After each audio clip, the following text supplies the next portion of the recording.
નમસ્કાર મિત્રો, એસએસટીવી ન્યૂઝમાં આપ જોઈ રહ્યા છો મહત્વના સમાચાર। અડઝાડ ગરમીમાં પણ ટ્રાફિક વ્યવસ્થા જાળવતા જીઆરડીના જવાનો સરળતાથી તેમનો ફરજ નિભાવી રહ્યા છે।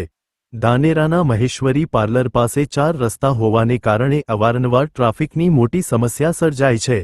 આવી પરિસ્થિતિમાં આકરા ઉનાળાની કાળઝાળ ગરમીમાં પણ જીઆરડીના જવાનો રસ્તા પર ખડેપગે રહીને પોતાની ફરજ નિભાવતા નજરે પડે છે। મુશ્કેલ પરિસ્થિતિમાં પણ ટ્રાફિક નિયમન કરતા આ જવાનોની કામગીરી ખરેખર બિરદાવવા લાયક છે। ધાનેરાના મહેશ્વરી પાર્લર પાસે 4 રસ્તા હોવાથી ટ્રાફિકની સમસ્યા સામાન્ય બની ગઈ છે, પરંતુ આ ધોમકતા તડકા અને અસહ્ય ગરમીમાં પણ વાહનચાલકોને હાલાકી ન પડે તે માટે જીઆરડીના જવાનો રસ્તાની અધવચ્ચે ઊભા રહીને પોતાની ફરજ ખૂબ જ નિષ્ઠાપૂર્વક નિભાવી રહ્યા છે। અહેવાલ મહેબૂબ બેલીમ, ધાનેરા।